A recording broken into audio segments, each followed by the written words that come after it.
Outlaw Law is brought to you by Whitaker and Hamer, attorneys and counselors at law. Your law firm for life. The Outlaw Lawyer, Josh Whitaker and Joe Hamer, managing partners, Whitaker and Hamer Law Firm. Offices located Raleigh, Garner, Clayton, Goldsboro, Fuquay Varina, Gastonia, and Morehead City. And joining us from the Morehead City office, Cassandra Nicholas. She is remote. Want to remind you, they are the managing partners at Whitaker and Hamer, Josh and Joe, and practicing attorneys here in North Carolina. If you've got a legal situation you're facing, again, we get into all these different topics, and you may have a question you need an answer to, you can always call the firm. 800-659-1186. That's 800-659-1186. Just leave your contact information, briefly what the call is about. An attorney with Whitaker and Hamer will be in touch. And you can always email this show, questions@theoutlawlawyer.com. We'll use those questions on a future broadcast. We're going to get smoking in this next segment. Yeah, me and Joseph, we've talked about this one a time or two. I think maybe even last week it came up. Did we? Maybe.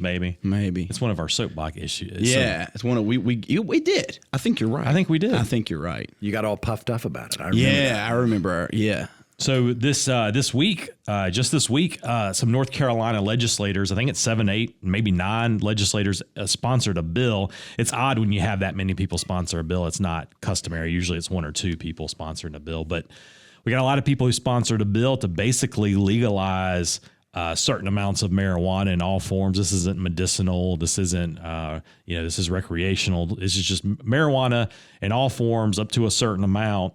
Saying, hey, and really just comparing it to alcohol, which is what I think me and Joseph are doing. At some point, they just kind of compared it to prohibition, and then you're having folks.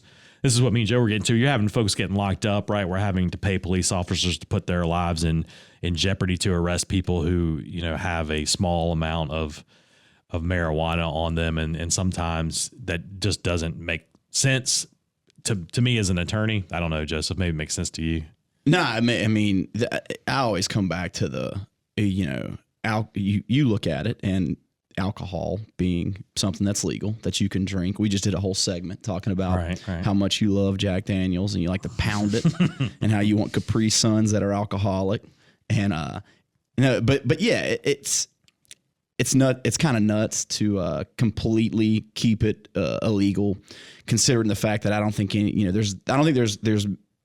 I don't know what kind of at this point in time, in this day and age, with the availability of marijuana in general, with the fact that it's legal in several states, very close by, I don't think folks are having that much trouble finding marijuana, that want to find marijuana and smoke marijuana. So I just don't know I don't know how much benefit the just strict prohibition of marijuana is having at this point. I could be wrong. Especially I'm just with an the idiot, tide of but still. movement. Like in other states, like we border Virginia and they've already moved on this issue. So anyone attempting to get weed in some sort of easier legal way just needs to cross a border. And that's not to say that anything legal elsewhere, we're going to do it here. If they say it's right.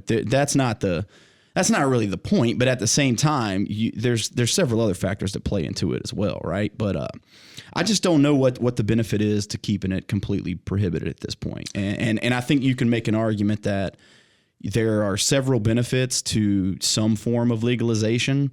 Again, you don't say it's the Wild West. You don't say anybody can do what they want anytime.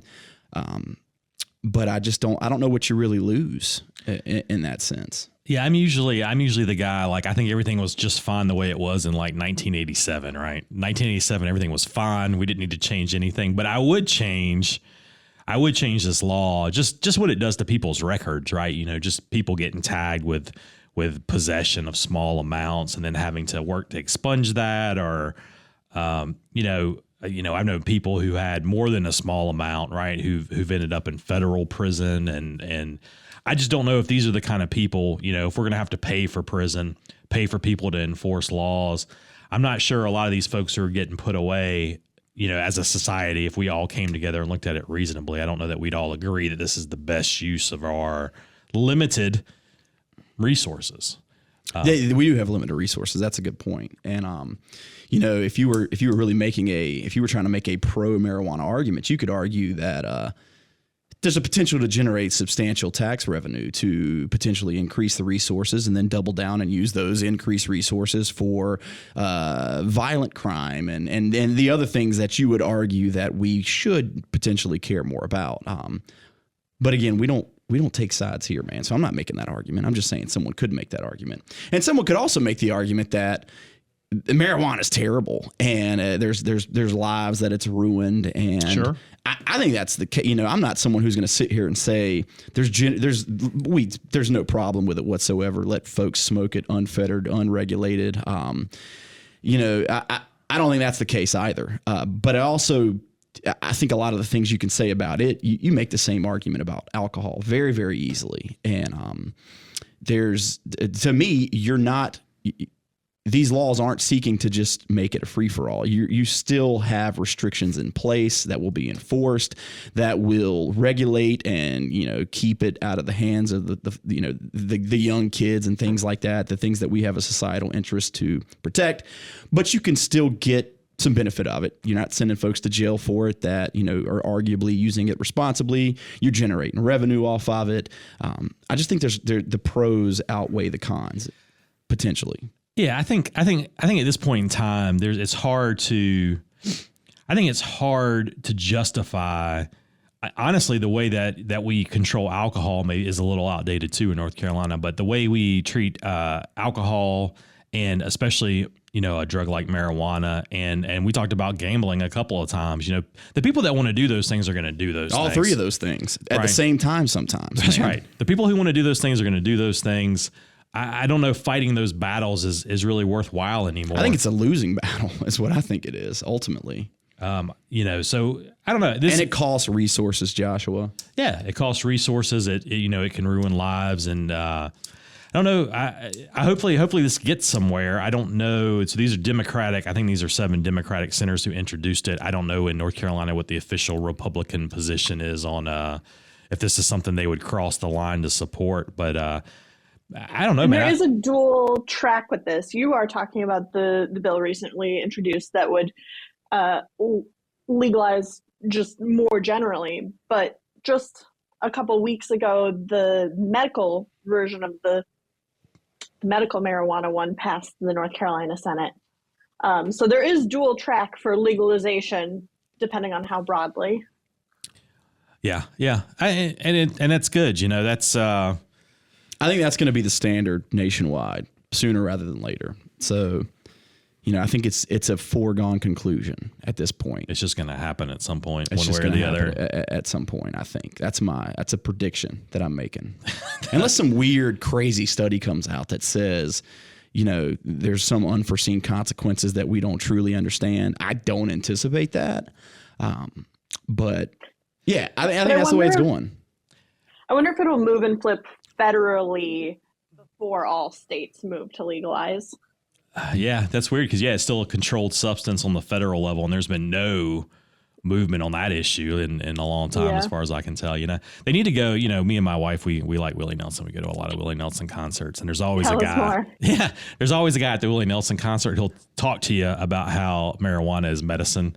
And, you know, they don't want you to heal your body. Have you ever run into that guy anywhere? Well, I don't go to a lot of Willie Nelson concerts, but I've seen that guy at other places. That guy's not just at the Willie Nelson concert, man. That guy's all over the place. They need to get that guy on, like, the Senate floor and just tell everybody. I don't know if that guy's the guy, man. I don't know if that guy's the guy. I think you need there's other guys that could do it, but that guy...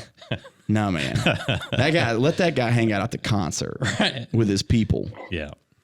The Outlaw Lawyers, Josh Whitaker and Joe Hamer, managing partners, Whitaker and Hamer Law Firm. Offices located in Raleigh, Garner, Clayton, Goldsboro, Fuquay, Varina, Gastonia, and Morehead City. Yes, that's convenient, folks. Every corner, practically, they've got an office. Cassandra Nicholas, an attorney with Whitaker and Hamer, joining us from that Morehead City office, and we remind her to stay off the pier, even on a cloudy day.